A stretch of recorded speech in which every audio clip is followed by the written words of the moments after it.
একটা ছোট ভুলের কারণে আপনার পার্সেল, টাকা, ইভেন কাস্টমার সবকিছুই ঝুঁকিতে পড়ে যেতে পারে। অনেক মার্চেন্ট ভাবেন ইনবক্সে পার্সেল দিয়ে দিলেই হয়তো দ্রুত রাইডার বুকিং হয়ে যায় বা একটু হ্যাসেল থেকে বেঁচে গেলেন। প্রবলেম হয় ওই সময় যখন ইনবক্সে একজন রাইডারকে আপনি কনফার্ম করেন কিন্তু রাইডার আপনার সময় মতো পার্সেল পিক আপ করতে না যায়, কিংবা সে পার্সেল ড্যামেজ করে ফেলে। ইভেন অনেক ক্ষেত্রে এরকম হয় যে পার্সেল ডেলিভারি করে সেই রাইডার টাকা পে করে না মার্চেন্টকে। এইরকম অনেকগুলো বিষয় আমরা অনেকবার হ্যান্ডেল করছি। অনেক মার্চেন্ট দেখা যায় যে আসলে টাকা নিয়ে চলে গেছে, ওইরকম সিচুয়েশন আমাদের কাছে আসে। অমুক রাইডারকে আমি এত টাকার একটা পার্সেল দিচ্ছি, বাট সে ডেলিভারি করে আমাকে এখন টাকা দিচ্ছে না। তো পরবর্তীতে আমরা জিজ্ঞাসা করি যে আপনি আসলে পোস্ট করছেন কিনা, তো উনি বলেন না আসলে আমি ইনবক্সে দিয়ে দিছি, আমি বুঝি নাই। এই জিনিসগুলো আমরা নিয়মিত দেখি। তো এই জিনিসগুলো থেকে মার্চেন্টদেরকে সতর্ক হতে হবে। আপনার পার্সেল যখন পোস্ট করে দিচ্ছেন পিএফডিতে, তখন আপনার পার্সেলের সম্পূর্ণ দায়ভার পিএফডি নেবে। ইনকেস রাইডার যদি লেট করে পিক আপ করে, সেক্ষেত্রে আমরা ওইটা রাইডারকে অ্যাকাউন্টেবল রাখতে পারবো। আপনার পেমেন্ট যদি ডিলে হয় সেটা আমরা ইনশিওর করতে পারবো। ইভেন পেমেন্ট যদি রাইডার নাও দেয়, পেমেন্ট আমরা রাইডার থেকে কিভাবে উদ্ধার করতে হয় সেই দায়িত্ব আমাদের।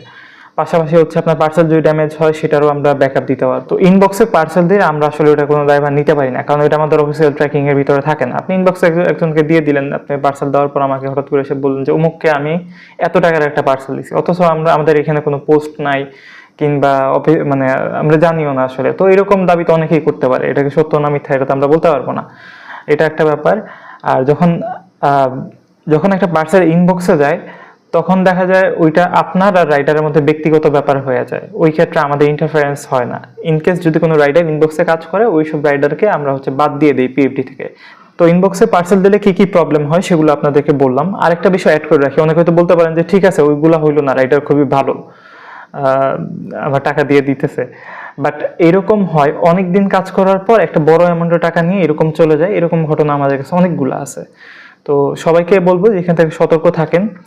আর যখন কেউ আপনাকে সিস্টেম বাইপাস করতেছে, ওইখানে অবশ্যই একটা বড় প্রবলেম ক্রিয়েট হয়ে যায়।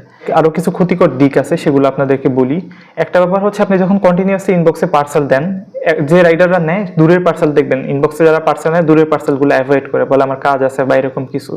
তো ওইসব ক্ষেত্রে আপনি দূরের রাইডার বুক করার জন্য গ্রুপে আসেন, এসে দেখবেন যে হয়তো পোস্ট করার পর রাইডার পাচ্ছেন না, কারণ আমরা আপনার জন্য কোনো রাইডার রাখি না, যেহেতু আপনার কাজের উপর ব্যালেন্স করে রাইডার রাখি। কারো যদি অফিসিয়ালি রাইডার বুক করতে কোনো প্রবলেম হয়, অনেকে বলে যে ভাই আমার খুবই প্যারা লাগে পোস্ট করতে, সেক্ষেত্রে আপনি কাস্টম একটা ফরম্যাট লিখে রাখবেন। আপনি পিক আপ লোকেশন লিখে রাখতে পারেন, রেসপেক্টের জায়গায় অ্যাজ পার গ্রুপ রুলস এগুলো লিখে রাখতে পারেন কাস্টম। আর শুধু drop address, pick up time, drop time এগুলো আপনি ফাঁকা রাখতে পারেন। যখন আপনার প্রয়োজন হবে খুব ইজিলি আপনি পোস্ট করতে পারবেন, এরকম ব্যাপার আছে। এরপরে যদি হয় ইমার্জেন্সি কোনো কেসে আপনি রাইডার না পান, আমাদের হেল্পলাইন নাম্বার আছে, এটা আমরা এই ভিডিওতেও দিয়ে রাখবো। ওই হেল্পলাইন নাম্বারে কন্ট্যাক্ট করলে আমাদের অফিসিয়াল যে টিম আছে, সাপোর্ট টিম, ওনারা আপনাকে হেল্প করবে রাইডার পাওয়ার ক্ষেত্রে। তারপরেও যদি কোনো সমস্যা হয় এই ভিডিওতে কমেন্ট করবেন, আমি আপনার প্রবলেমগুলো আইডেন্টিফাই করবো। ইভেন রাইডার কম থাকলে সেটাও আমরা বাড়াবো।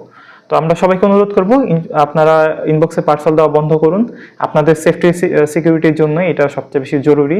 কারণ রিসেন্টলি আমরা বেশ কয়েকটা প্রবলেম ফেস করছি। ইভেন এক মার্চেন্ট বলতেছে যে আমরা সিওডির কোনো সিকিউরিটি দেই না। তো তাকে একটু ইনভেস্টিগেট করার পর আমরা দেখতে পেলাম যে আসলে সে ইনবক্সে পার্সেল দিছে রাইডারকে। তো ওইখানে আসলে আমাদের কিছু করার নাই।